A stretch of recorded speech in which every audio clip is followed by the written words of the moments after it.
नमस्कार, स्वागत है आपका पीताम्बरा परिवार में।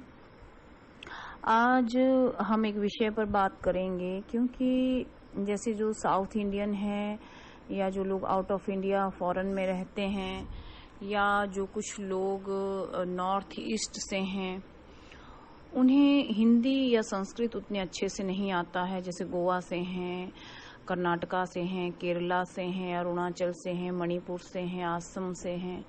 ऐसे लोग हैं जिन्हें हिंदी और संस्कृत बिल्कुल नहीं आता है और वो कहते हैं कि किस प्रकार से वो पूजा साधना उपासना कर पाएंगे, क्योंकि संस्कृत सभी भाषाओं की जननी है और हमारे जो सभी ग्रंथ हैं वो सभी संस्कृत भाषा में दिए गए हैं। और जब वो साधना करेंगे, मान लीजिए कवच पाठ करना है, आवाहन करना है, ध्यान करना है या सहस्त्र नाम का ही पाठ करना है, तो सब कुछ संस्कृत में रहता है या कभी कभी उनका अनुवाद हिंदी में रहता है। तो क्या हो जब वो संस्कृत ठीक से ना पढ़ पाएं और क्या हो जब वो ठीक से उच्चारण ना कर पाएं, तो उन्हें दंड मिल जाएगा और माँ उन्हें दंडित करेगी, या जिस देवी देवता का वो पूजा अर्चना साधना उपासना कर रहे हैं वो उनसे क्रोधित हो जाएंगे। तो पहले तो हम उन्हें समझाते हैं कि आजकल बहुत सारे अच्छे अच्छे ऐप चले हैं जहां पर आप हिंदी बोलना या संस्कृत बोलना पढ़ना सीख सकते हैं, डर की कोई बात नहीं है। और दूसरा, आज उन्हें हम एक सत्य घटना बताएंगे जिससे वो समझ पाएंगे कि जो लोग ठीक से संस्कृत या कोई भाषा नहीं बोल पाते हैं, तो भगवान किसी भाषा का मोहताज नहीं है। यदि आपको अपने विचार, अपनी श्रद्धा, अपना प्रेम अपने इष्ट तक पहुंचाना है, तो ये जरूरी नहीं आपको संस्कृत का उच्चारण अच्छे से आना चाहिए। भगवान को हमेशा भोले भक्त ही पसंद आते हैं और उन्हें ऐसा कभी नहीं लगता कि मेरे जो भक्त हैं उनको संस्कृत आना चाहिए, उनको हिंदी आना चाहिए, ऐसा बिल्कुल नहीं है। वो तो सिर्फ आपका भाव पकड़ते हैं। आपका भाव सच्चा है तो आपकी साधना जरूर पूरी होगी। अगर आपका प्रेम सच्चा है तो आपकी जो प्रभु दर्शन की अभिलाषा है वो जरूर पूरी होगी। आपने एक महान उपन्यासकार हैं टॉलस्टॉय, आपने उनका नाम सुना होगा। टॉलस्टॉय उनका नाम है, लियो टॉलस्टॉय शायद उनका नाम है, अभी नाम मुझे ठीक से याद नहीं है लेकिन ऐसा ही कुछ नाम है। उन्होंने एक बहुत ही रोचक कथा लिखी थी, उसका नाम था 3 बैरागी, ऐसे कोई कथा थी। वो मुझे याद आती है जो आपको काफी हेल्प कर सकती है और जो भी आपकी मन की दुविधाएं हैं वो दूर कर सकती है। वो लिखते हैं अपनी 3 बैरागी कथा में कि उनके मित्र निकोलस रोरिच ने संक्षेप में उन्हें एक बात बताई थी कि किसी द्वीप में 3 वृद्ध बैरागी रहते थे। कोई द्वीप होगा, वहां पे 3 लोग वृद्ध थे और बैरागी थे, वो रहते थे। वो बहुत ही भोले वाले थे, उन्हें कोई प्रार्थना आती जाती नहीं थी, कोई विशेष मंत्र या प्रार्थना जैसा कि क्रिश्चियन धर्म में रहती है वैसी कोई विशेष प्रार्थना उनको नहीं आती थी। वो बहुत भोले थे और वो जब भी अपने प्रभु से प्रार्थना करते थे तो वो अपने भोलेपन में कहते थे कि हम 3 हैं, तू 3 है, मतलब ईश्वर को वो तू कहते थे और कहते थे हम 3 हैं, तू 3 है, मतलब ईश्वर 3 है, हम पर दया कर। केवल ये प्रार्थना वो करते थे, बाकी वो विशेष प्रार्थना जैसे क्रिश्चियन धर्म में रहती है ऐसा वैसा वो कुछ नहीं करते थे, ना ही उन्हें वो आती जाती थी। लेकिन उनकी प्रार्थना इतनी अत्यंत सीधी सादी भोली प्रार्थना थी कि उसी से ही चमत्कार प्रकट होने शुरू हो गए थे। जब वो चमत्कार ऑटोमेटिकली जब होते थे तो ये उनकी जो प्रसिद्धि थी आसपास में फैलने लगी। लोग उनके बारे में चर्चा करने लगे कि कौन है, ऐसे 3 बैरागी हैं जैसे लोग आमतौर पर चर्चा करते हैं कि ऐसा ऐसा हो रहा है, और वो प्रार्थना भी ठीक से नहीं बोलते हैं। तो चर्च में शायद विश्प होते हैं, वो उन तक ये बात पहुंची, वो काफी गुस्सा और थोड़ा नाराज भी हुए कि कैसे हैं जो प्रार्थना कर रहे हैं प्रभु से और वो भी उनकी प्रॉपर नहीं है, उच्चारण ठीक नहीं है, और वो उन वैरागियों से मिलने के लिए चल पड़े। जब वो उन बैरागियों से मिले तो उन्होंने 3 बैरागियों से कहा कि आपकी जो प्रार्थना है वो कभी स्वीकार नहीं हो सकती है। तुम जो है धर्म नियमों के अनुसार अधिकृत होकर के प्रार्थना नहीं कर रहे हो, तुम्हें निश्चित ही कुछ भी आता जाता नहीं है। तीनों बैरागी विश्व का मुंह देख रहे हैं, समझ उन्हें कुछ नहीं आ रहा है कि ओहो हम तो बहुत बड़ी गलती कर रहे हैं, हमें तो कुछ आता जाता नहीं है और प्रार्थना के तो नियम भी होते हैं, हमने तो कोई नियम पालन नहीं किया। तो जब वो विश्व उन बैरागियों के पास पहुंचे तो उन्होंने कहा कि जो आप कार्य कर रहे हैं वो अत्यंत अशोभनीय है, बिल्कुल भी अच्छा नहीं है, क्योंकि इसमें ना ही प्रचलित प्रार्थनाएं हैं, ना ही नियम है, ना ही कोई रीति रिवाज है। तो आप ऐसा मत करिए और जो मैं प्रचलित प्रार्थनाएं हैं वो आपको मैं सिखाता हूँ, आप उन्हीं को ही करिए। बाकी जो भी आप ये उठपटांग बोल रहे हैं, हम 3 हैं, तुम 3 हैं, हम पर दया कर, ये छोड़ करके जो निश्चित प्रार्थना है उसे आप करो। तो जो 3 वैरागी थे वो सीधे साधे थे, भोले भाले थे, उन्होंने कहा हाँ ठीक है।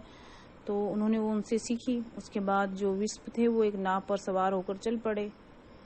जब वो थोड़े रास्ते पहुंचे तो उन्होंने देखा कि नाव पर जब वो सवार थे तो उन्होंने देखा कि पीछे कोई बहुत से प्रकाश पिंड आ रहे हैं, 3 प्रकाश पिंड आ रहे हैं और वो प्रकाश पिंड इतनी तेजी से उतर रहे हैं और नाव की बराबरी में आकर के खड़े हो गए हैं और वो प्रकाश पिंड पानी की लहरों पर भी एज इट इज दौड़ रहे हैं और उनके पास आकर के खड़े हो गए। जब उन्होंने देखा कि क्या है वो हक्के बक्के रह गए, देखा कि वही 3 बैरागी हाथ जोड़े खड़े हुए हैं।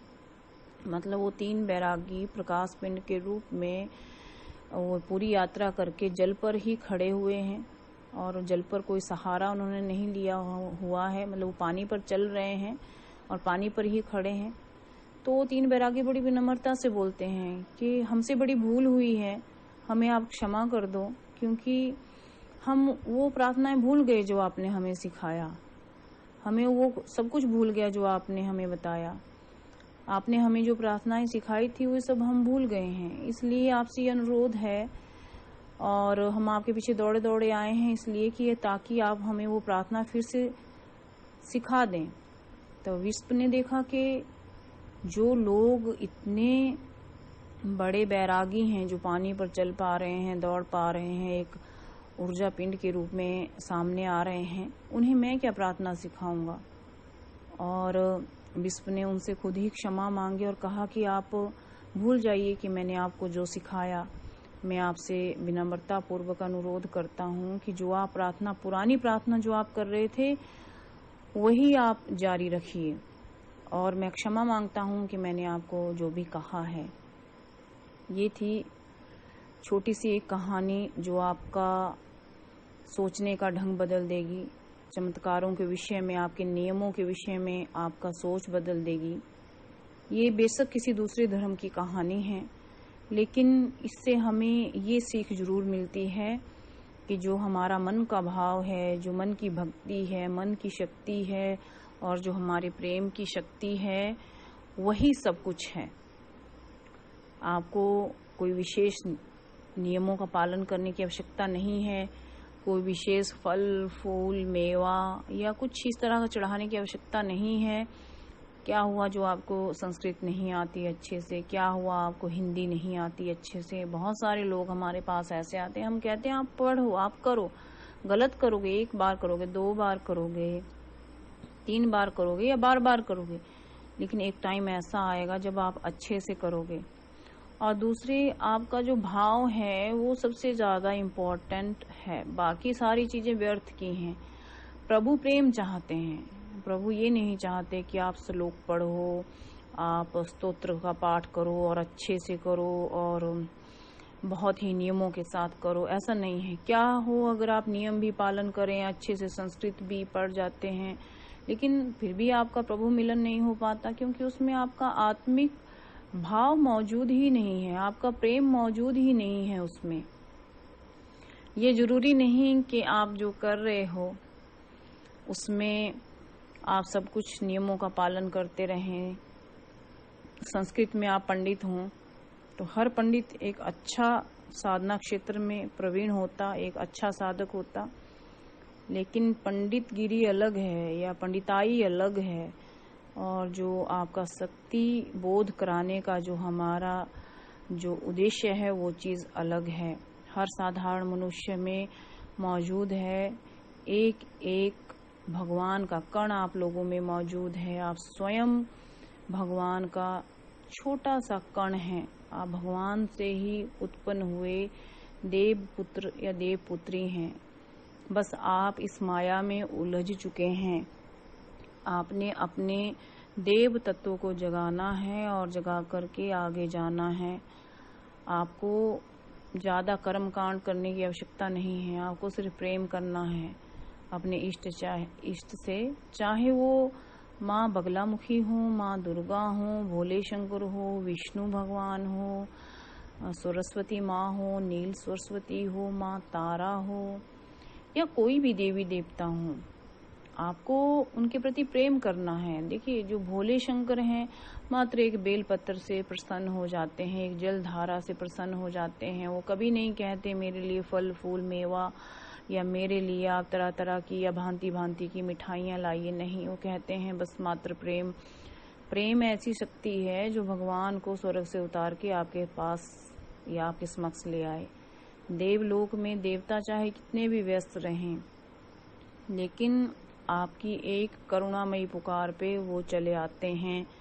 लेकिन वो भाव, वो बैरागीपन, वो अपनापन, वो प्रेम की प्रकाष्ठा आपने दिखानी है भगवान को। आपने समर्पण करना है इष्ट के प्रति।